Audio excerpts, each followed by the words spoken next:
കാലഘട്ടങ്ങൾ കഴിഞ്ഞു പോവുകയാണ്.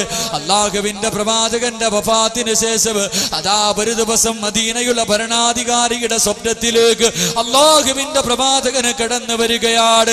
അല്ലാഹുവിന്റെ റസൂല് കടന്നു വന്നിട്ട് ഭരണാധികാരിയോട് പറയുകയാ, നാളെ ബഗ്ദാദിൽ നിന്നൊരു മനുഷ്യൻ കടന്നു വരും. അതാ ഒരു മനുഷ്യന് പടുവൃദ്ധനായ ഒരു മനുഷ്യനുണ്ടല്ലോ, ആ മനുഷ്യൻ നാളെ മദീനയിലേക്ക് കടന്നു വരികയാണ്. മദീനയുടെ അതിർത്തികളൊന്ന് ചവിട്ടാൻ അനുവദിക്കരുത്, മദീനയുടെ മണ്ണിലേക്കൊന്ന് കാല് വെക്കാൻ അനുവദിക്കരുത്. എന്റെ പ്രിയപ്പെട്ടവരെ, പ്രവാചകൻ വന്ന് സ്വപ്നത്തിൽ അറിയിക്കുകയാണ്. അതാ ഭരണാധികാരിയുണ്ടല്ലോ, സുബഹി നമസ്കാരം കഴിഞ്ഞ പട്ടാളക്കാരെ വിളിച്ചു കൂട്ടുകയാണ്. എല്ലാവരെയും വിളിച്ചു കൂട്ടിയിട്ട് പറയുകയാ, ബഗ്ദാദിൽ നിന്നൊരു പടുവൃദ്ധനായ മനുഷ്യനുണ്ടല്ലോ, നാളെ മദീനയുടെ മണ്ണിലേക്ക് കടന്നു വരികയാണ്. ആ മനുഷ്യനെ മദീനയുടെ മണ്ണിലൊന്ന് ചവിട്ടാൻ അനുവദിപ്പിക്കരുത്, ആ മനുഷ്യനെ തടയണമെന്ന് പറയുമ്പോൾ പട്ടാളക്കാര് മദീനയുടെ അതിർത്തിയിലേക്ക് ഓടുകയാണ്. ബഗ്ദാദിൽ നിന്ന് വരുന്ന മനുഷ്യനുണ്ടല്ലോ, ജമാൽ എന്ന് പറയുന്ന ഒരു പടുവൃദ്ധനായ മനുഷ്യനുണ്ടല്ലോ, അതാ മദീനയുടെ മണ്ണിലെ ചവിട്ടാൻ അനുവദിക്കരുത്. പട്ടാളക്കാര് കാത്തു നിൽക്കുകയാണ്, എല്ലാവരെയും പരിശോധിക്കുകയാണ്. രാവിലെ മുതൽ വൈകുന്നേരം വരെ പരിശോധിച്ചിട്ട് ആ മനുഷ്യനെ കണ്ടുപിടിക്കാൻ കഴിഞ്ഞില്ല. പട്ടാളക്കാര് കടന്നു വന്നിട്ട് യജമാനരോട് പറയുകയാ, ആ മനുഷ്യൻ ആരാണെന്ന് തിരിച്ചറിയാൻ കഴിയുന്നില്ല, എന്തെങ്കിലും അടയാളമെന്ന് പറഞ്ഞു തരുമോ, ആ മനുഷ്യനെ തിരിച്ചറിയാനുള്ള അടയാളം പറഞ്ഞു തരുമോ? എന്റെ പ്രിയപ്പെട്ടവരെ, ഭരണാധികാരി പറഞ്ഞു കൊടുക്കുകയാ, ആ മനുഷ്യന്റെ മുന്നിലെങ്ങാണ് മുഹമ്മദുർ റസൂലുള്ളാഹ്, അല്ലാഹുവിന്റെ റസൂലിന്റെ പേര് പറഞ്ഞു കഴിഞ്ഞാൽ ആ മനുഷ്യന്റെ കണ്ണുകൾ നിറയുകയാണ്, ശരീരം തളർന്നു പോവുകയാണ്. ഇതാണ് ആ മനുഷ്യന്റെ അടയാളം എന്ന് പറയുമ്പോൾ പട്ടാളക്കാര് മദീനയുടെ അതിർത്തിയിൽ വന്ന് കാത്തു നിൽക്കുകയാണ്. അതാ മഗ്രിബിന്റെ സമയമെത്തിയപ്പോൾ ഒരു പടുവൃദ്ധനായ മനുഷ്യനുണ്ടല്ലോ, ശരീരം മുഴുവനും മെലിഞ്ഞുള്ള ഒരു മനുഷ്യനുണ്ടല്ലോ, ഒരു വൃദ്ധൻ ഇങ്ങനെ നടന്നു വരികയാണ്. ആ മനുഷ്യനെ പറഞ്ഞു തന്ന അടയാളങ്ങളൊക്കെ ശരിയായിരിക്കുകയാ. ആ മനുഷ്യന്റെ മുന്നിലേക്ക് പട്ടാളക്കാര് കടന്നു ചെന്നിട്ട് അല്ലാഹുവിന്റെ റസൂലിന്റെ പേരങ്ങ് പറയുമ്പോ ബോധരഹിതനായി വീണു പോവുകയാ. എന്റെ പ്രിയപ്പെട്ടവരെ, അല്ലാഹുവിന്റെ പ്രവാചകരോട് സലാം പറയുകയാണ്. സലാം പറഞ്ഞുകൊണ്ട് മരുഭൂമിയിലേക്ക് തളർന്നു വീഴുകയാ. പട്ടാളക്കാര് ചവിട്ടി ഓടിക്കുകയാണ്. മദീനയുടെ മണ്ണിലൊന്ന് ചവിട്ടാൻ പോലും അനുവദിക്കാതെ ആ മനുഷ്യനെ ആട്ടിയോടിക്കുമ്പോൾ ആ ബഗ്ദാദിൽ നിന്ന് വന്ന പടുവൃദ്ധനായ മനുഷ്യനുണ്ടല്ലോ, അവിടെന്ന് ചോദിക്കുന്നു, മക്കളെ എന്തിനാണ് നിങ്ങൾ എന്നെ തടയുന്നത്? എന്റെ ജീവിതത്തിലെ ഏറ്റവും വലിയ ആഗ്രഹം ഈ മദീനയുടെ മണ്ണിലൊന്ന് ചവിട്ടണം. അല്ലാഹുവിന്റെ റസൂലിന്റെ റൗള ശരീഫിന്റെ മുറ്റത്ത് ചെന്ന് അസ്സലാത്തു വസ്സലാമു അലൈക യാ സയ്യിദി യാ റസൂലല്ലാഹ് എന്ന് സലാം പറഞ്ഞിട്ട് ആ റൗളയുടെ മുന്നിൽ കിടന്ന് മരിക്കണമെന്നാണ് എന്റെ ആഗ്രഹം. എന്തേ നിങ്ങൾ എന്നെ തടയുന്നതെന്തേ? എന്റെ പ്രിയപ്പെട്ടവര്, മദീനയുടെ മണ്ണിലൊന്ന് ചവിട്ടാൻ പോലും അനുവദിക്കാതെ ആ പ്രിയപ്പെട്ട ഉപ്പാനെ മടക്കി വിടുകയാണ്. ആ മനുഷ്യനുണ്ടല്ലോ 32 പ്രാവശ്യം അതാ മദീനയിലേക്ക് കടന്നു വരികയാണ്. 32 പ്രാവശ്യത്തോളം ആ പ്രിയപ്പെട്ട ഉപ്പ മദീനയിലേക്ക് കടന്നു വരുമ്പോൾ അല്ലാഹുവിന്റെ പ്രവാചകന് സ്വപ്നത്തിൽ വന്നറിയിക്കുകയാണ്.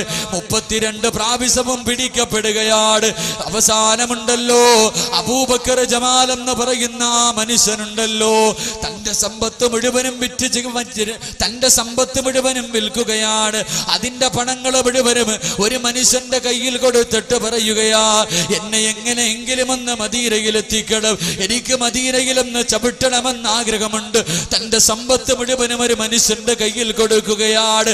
അവസാനമുണ്ടല്ലോ മദീനയിലേക്ക് മദീനയിലേക്ക് വിറക് കൊണ്ടുവരുമ്പോൾ ആ വിറക് കെട്ടിനകത്ത് ഈ മനുഷ്യനെ എടുത്ത് വെക്കുകയാണ്. എന്നിട്ട് തലയിൽ വെച്ച് ചുമന്നുകൊണ്ട് വരികയാ. അതാ മദീനയുടെ അതിർത്തിയിലേക്ക് അടുത്ത് വരുമ്പോൾ അതാ വിറക് കെട്ടിനകത്ത് നിന്ന് വെള്ളം ഇങ്ങനെ താഴേക്ക് വീഴുകയാ. വെള്ളം ഇങ്ങനെ താഴേക്ക് വീഴുകയാ. ഏത് വെള്ളമെന്നറിയുവോ? അള്ളാന്റെ റസൂലിന്റെ നാടങ്ങെടുക്കുമ്പോൾ പ്രവാചകന്റെ നാടിനോടുള്ള സ്നേഹം കാരണം അതാ സ്വലാത്തും സലാമും പറഞ്ഞുകൊണ്ടിരുന്ന് കരയുകയാണ്. എത്രയോ വർഷത്തെ ആഗ്രഹമാണ്.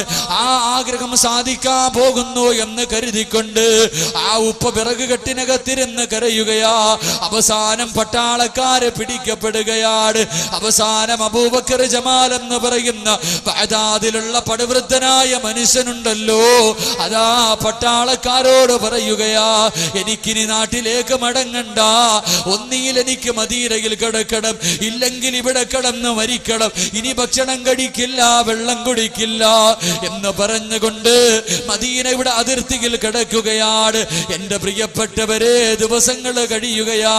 മരണത്തോട് മല്ലടിക്കുമ്പോൾ സക്കറാത്തിന്റെ അവസ്ഥ കടന്നു വരുമ്പോൾ പട്ടാളക്കാർ യജമാനന്റെ മുന്നിലേക്ക് ഓടുകയാണ്. അവിടെന്ന് പറയുന്നു, ഖലീഫ, ആ മനുഷ്യൻ എന്ത് തെറ്റാ ചെയ്തത്? ആ മനുഷ്യൻ എന്ത് പാപമാ ചെയ്തത്? എന്തേ മദീനയിലൊന്ന് ചവിട്ടാൻ പോലും അനുവദിപ്പിക്കാത്തത്? അള്ളാന്റെ റസൂലിനോടുള്ള സ്നേഹമല്ലേ? നാടിനോടുള്ള സ്നേഹമല്ലേ? ഇവിടെ കിടന്ന് മരിക്കണമെന്നുള്ള മോഹമല്ലേ? എന്തേ കടത്തിവിടാത്തത്? എന്തേ കടത്തിവിടാത്തത്?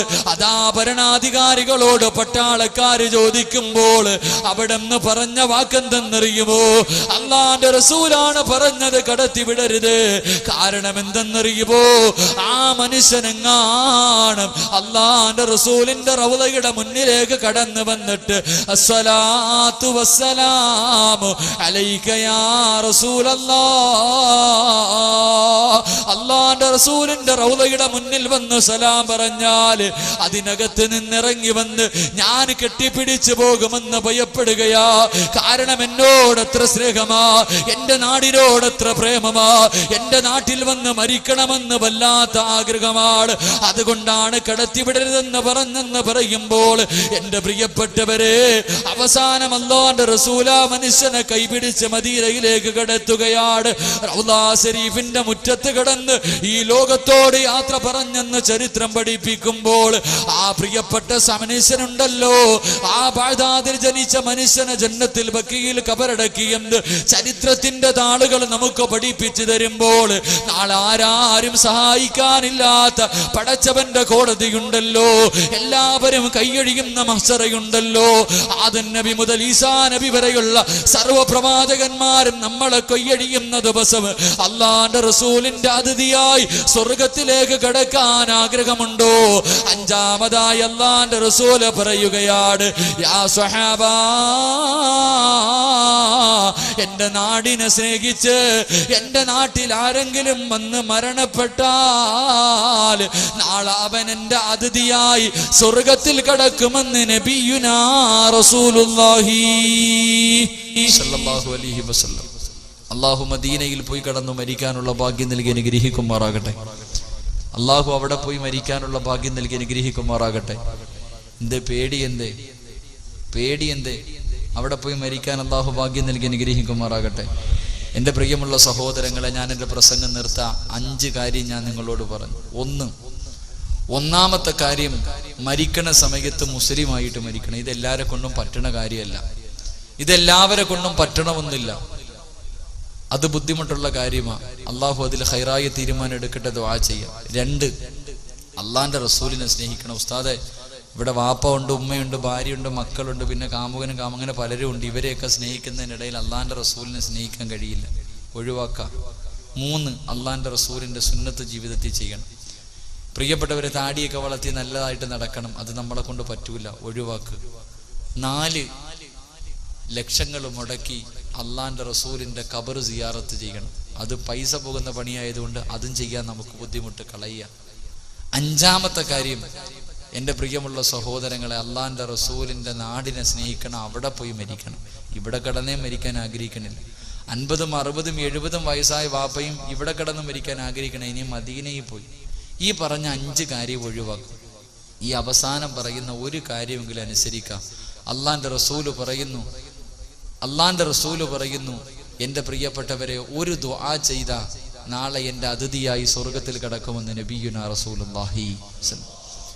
ഒരു ദുആ ചെയ്താൽ മതി, ഇതെങ്കിലും ചെയ്തൂടെ? ഒരു ദുആ, ചെറിയ ഒരു ദുആ, അത് ചെയ്താൽ നാളെ രക്ഷപ്പെടാൻ കഴിയും. ഇതെങ്കിലും ചെയ്തൂടെ? ചെയ്യാമെന്നോ ഇല്ലാന്നോ? ചെയ്യാന്നുള്ളവരൊന്ന് കൈവക്കി. അള്ളാഹു ഈമാൻ നൽകി അനുഗ്രഹിക്കുമാറാകട്ടെ. എൻ്റെ പ്രിയപ്പെട്ടവരെ, ഒരു ചെറിയ ദുആ മാത്രം ചെയ്താൽ മതി. അള്ളാഹു ഈമാൻ നൽകി അനുഗ്രഹിക്കുമാറാകട്ടെ. ഏത് ദുആ എന്നറിയും? അള്ളാഹിൻ്റെ റസൂൽ 6-മതായി പറഞ്ഞു തരുന്നു, അള്ളാഹിൻ്റെ പള്ളിയിൽ നിന്ന് ബാങ്ക് വിളിക്കുമല്ലോ.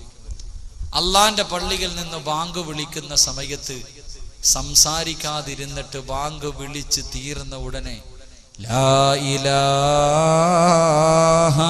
ഇല്ലല്ലാഹ് എന്ന് ബാങ്ക് വിളിച്ച് തീർന്ന ഉടനെ 2 കൈയും ആകാശത്തേക്ക് ഉയർത്തി അല്ലാഹുമ്മ റബ്ബ ഹാദിഹി ദഅവതി താമ്മ വസ്സലാത്തിൽ ഖായിമ ആതി മുഹമ്മദിനിൽ വസീലത വൽ ഫദീലത വദ്ദറജതർ റഫീഅ വബഅസുഹു മഖാമൻ മഅമൂദൻ അല്ലദീ വഅത്ത വർസുഖ്നാ ശഫാഅത യൗമൽ ഖിയാമ എന്ന് നിത്യമായി ദുആ ചെയ്യുന്നവൻ നാളെ എൻ്റെ അതിഥിയായി സ്വർഗത്തിൽ കടക്കുമെന്ന് നബിയുനാ റസൂലുള്ളാഹി. ബാങ്ക് വിളിക്കുന്ന സമയത്ത് സംസാരിക്കാൻ പാടില്ല.